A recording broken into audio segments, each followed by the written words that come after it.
नमस्कार दोस्तों। The 7 habits of highly effective people book summary में आपका बहुत बहुत स्वागत है। तो चलिए शुरू करते हैं।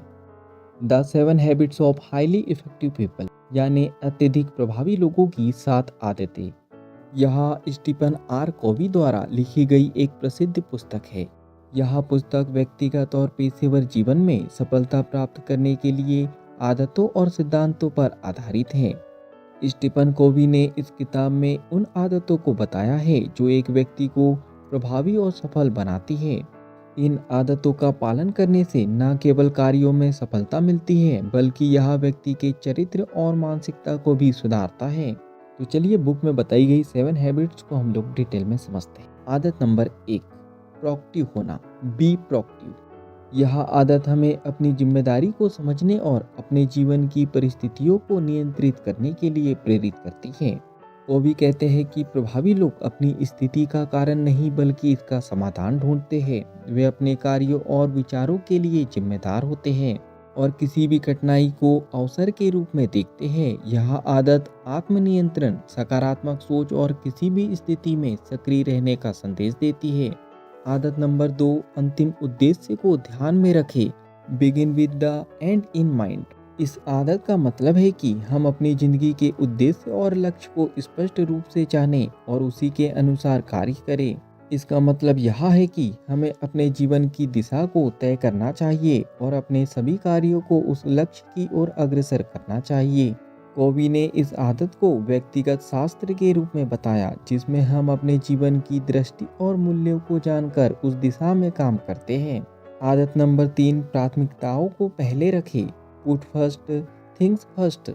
इस आदत का उद्देश्य यह है कि हम अपने समय और ऊर्जा को उन कार्यों में लगाएं जो हमारे लिए सबसे महत्वपूर्ण है। इसे समय का प्रबंधन यानी टाइम मैनेजमेंट का एक सिद्धांत कहा जाता है जिसमें हमें अपनी प्राथमिकताओं के आधार पर कार्यों को प्राथमिकता देनी होती है। वो भी इसे कार्य योजनाओं से जोड़ते हैं जो हमें अपने जीवन के उद्देश्य के प्रति प्रतिबद्ध रहने में मदद करती है। आदत नंबर 4, विचारों में विनिमय। Think win win. यह आदत हमें हर स्थिति और संबंध में एक ऐसा दृष्टिकोण अपनाने के लिए प्रेरित करती है जिसमें दोनों पक्षों का लाभ हो। विन विन का मतलब है कि हर निर्णय या समझौता दोनों के लिए फायदेमंद हो। कोवी का कहना है कि यह मानसिकता न केवल व्यापारिक रिश्तों में मदद करती है बल्कि व्यक्तिगत संबंधों में भी समझ और सहयोग को बढ़ावा देती है। इस आदत से हम खुद को दूसरों के दृष्टिकोण से समझने की क्षमता विकसित करते हैं। आदत नंबर 5, पहले समझे फिर समझाए। Seek first to understand then to be understood. यह आदत सुनने और समझने के महत्व पर जोर देती है। इसका मतलब है कि हमें पहले दूसरे व्यक्ति की बातों को और विचारों को गहरे से समझने की कोशिश करनी चाहिए और फिर अपनी बात को प्रस्तुत करना चाहिए।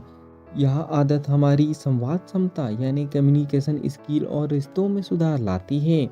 कोवी कहते हैं कि जब हम दूसरों को समझाते हैं तो वे हमारी बातों को भी समझने के लिए अधिक तैयार होते हैं। आदत नंबर 6, सहयोग को बढ़ावा दे। सिनर्जाइज।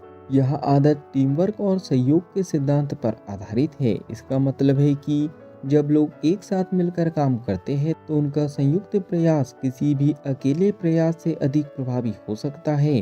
कोवी ने इस आदत में बताया कि सिनर्जी का मतलब केवल सहयोग नहीं है बल्कि इसका मतलब है कि समूह की ताकत को पहचानना और उसे सही दिशा में उपयोग करना।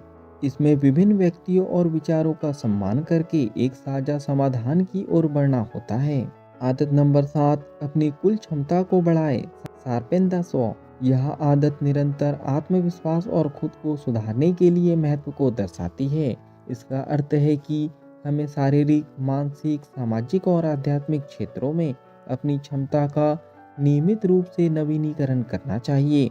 वो भी कहते हैं कि अगर हम लगातार अपने आप को नवीनीकरण और सुधार की प्रक्रिया से नहीं गुजारते तो हमारी प्रभावशीलता समय के साथ घटने लगेगी। यह आदत हमें अपनी ऊर्जा को नवीनीकरण, आराम, अध्ययन और आत्मचिंतन में लगाकर जीवन को बेहतर बनाने का तरीका सिखाती है।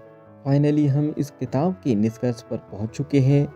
The 7 habits of highly effective people एक ऐसी पुस्तक है जो व्यक्तित्व और पेशेवर जीवन में सफलता पाने के लिए आदतों का पालन करने का मार्गदर्शन देती है। स्टीफन कोवी के द्वारा बताए गए ये 7 सिद्धांत हमें अपनी सोच, कार्य और जीवन के दृष्टिकोण को बेहतर बनाने में मदद करते हैं। यदि इन आदतों को सही तरीके से अपनाया जाए तो यह किसी भी व्यक्ति को प्रभावी, प्रेरित और सफल बना सकती है। यह किताब न केवल मानसिक और शारीरिक सफलता को बढ़ावा देती है, बल्कि जीवन के हर पहलू में संतुलन और शांति बनाए रखने की भी सलाह देती है। तो यहाँ पर ये बुक समरी समाप्त होती है। अगर इस बुक समरी से आपने कुछ भी नया और अच्छा सीखा हो तो जल्दी से वीडियो को लाइक कर दो। कमेंट्स करके बताओ कि इस बुक समरी से आपने क्या नया सीखा है और आगे क्या सीखना चाहते हो। इस बुक समरी को ज़्यादा से ज़्यादा लोगों तक के शेयर कर दो, क्योंकि जब हम दूसरों की हेल्प करते हैं तो ये नेचर हमारी हेल्प करता है। अगर आप चाहते हो कि ऐसे ही वैल्यूबल बुक समरी आपको रेगुलर मिलते रहे तो जल्दी से चैनल को सब्सक्राइब कर दो, बेल आइकन को दबा दो, ताकि ऐसे ही वैल्यूबल बुक समरी आपको रेगुलर मिलते रहे। बाकी हम लोग मिलेंगे नेक्स्ट बुक समरी में, इसी तरह हंसते हुए, मुस्कुराते हुए, लाइफ में आगे बढ़ते हुए, कुछ नया नया सीखते हुए। जब तक के लिए thank you so much, bye bye and go for success.